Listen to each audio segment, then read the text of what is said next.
ઝીલવાનું છે. ધન્યોસ્મિ ધન્યોસ્મિ પૂર્ણકામોસ્મિ પૂર્ણકામોસ્મિ નિષ્પાપો નિષ્પાપો નિર્ભય નિર્ભય સુખી સુખી અક્ષર અક્ષર ગુરુ ગુરુ યોગેન યોગેન સ્વામિનારાયણ સ્વામિનારાયણ આશ્રયાત આશ્રયાત અક્ષરમ અક્ષરમ અહમ અહમ પુરુષોત્તમ પુરુષોત્તમ દાસોસ્મિ. દાસોસ્મિ. આ મંત્ર આપણે સૌએ સ્વામીશ્રી પાસેથી રટ્યો. હવે એનો મહિમા સ્વામીશ્રીના મુખે જ આપણે અત્યારે આ સભામાં જાણીશું.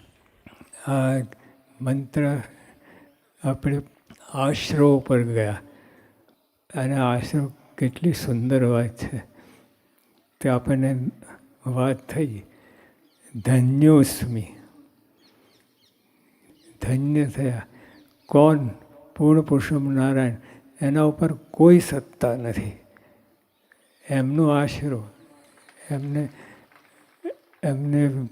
આપણે શરણે ગયા એ વાત. ધન્યોસ્મિ એટલે ધન્ય ધન્ય થઈ ગયા આપણે. ધન્યતાનો પાર નથી. આપણે જેટલો વિચાર કરીએ ને એટલું ઓછું છે. ધન્યતા આ બ્રહ્માંડમાં અનંત બ્રહ્માંડમાં આવી ધન્યતા આપણે પામી શકીએ નહીં. એવા આપણે ભાગ્યશાળી છે. એટલે ધન્ય થયા. પૂર્ણ કામોસ્મિ. પૂર્ણ કામોસ.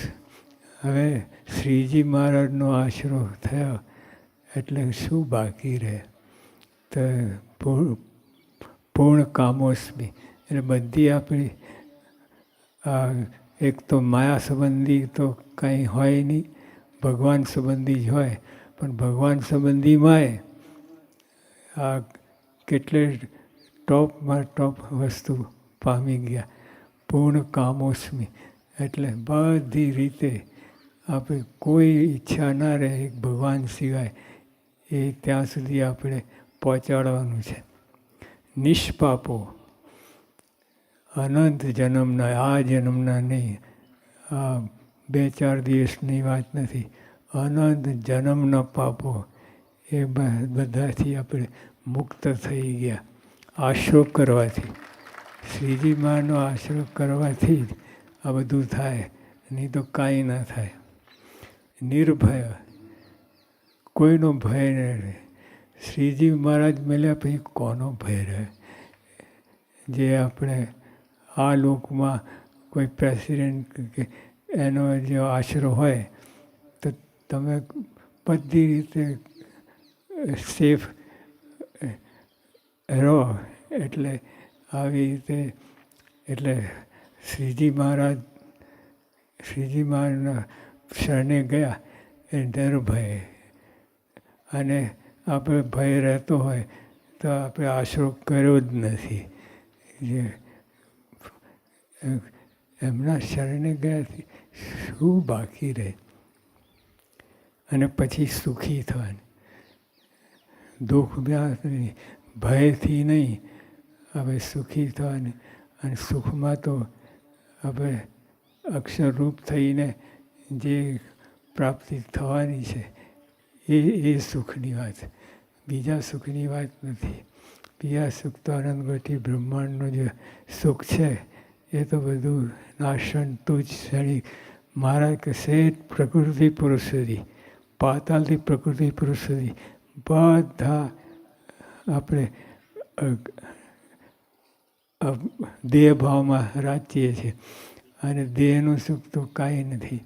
અને એટલે આપણે અક્ષરહમ પુરુષોત્તમ દાસોસ્મિ એ મંત્ર જે છે, આપણે અક્ષર જ છીએ.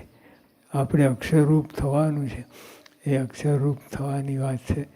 એટલે આપણે એટલું બધું સુખી થવાની વાત તો પરમ સુખી થઈ ગયા. અને અક્ષર ગુરુ યોગેન. અને અક્ષરરૂપ ગુરુ એના સંબંધે સ્વામિનારાયણ આશ્રયાત, અને એમના સંબંધે પુરુષોત્તમનો સંબંધ અક્ષર દ્વારા જ થાય. આપણે અક્ષરરૂપ થઈએ પછી સંબંધ થાય. તો અક્ષરરૂપ ગુરુ એના દ્વારા આપણને સંબંધ થયો. અને ગુણાતીતાનંદ સ્વામી, ભગતજી મહારાજ, શાસ્ત્રી મહારાજ, યોગી બાપા, પ્રમુખ સાંઈ મહારાજ, એમના સંબંધે આપણે શ્રીજી મહારાજના ચરણે બેસી ગયા. અક્ષરમ અહમ પુરુષોત્તમ દાસોસ્મી, આ બધાનો ઉકેલ આમાં આવી જાય છે. અક્ષરરૂપ થવાનું છે એટલે અક્ષરની જરૂર પડે. એટલે બધા એક નહીં, બધા આપણે અક્ષરરૂપ છે. અક્ષરરૂપ થવાનું છે એટલે અક્ષર પોતાને અક્ષર માનવાનું છે. અક્ષર જ આપણે અક્ષર, તો જ પુરુષોત્તમનો સંબંધ થાય. એ વાત છે. સહજાનંદ સાંઈ મહારાજની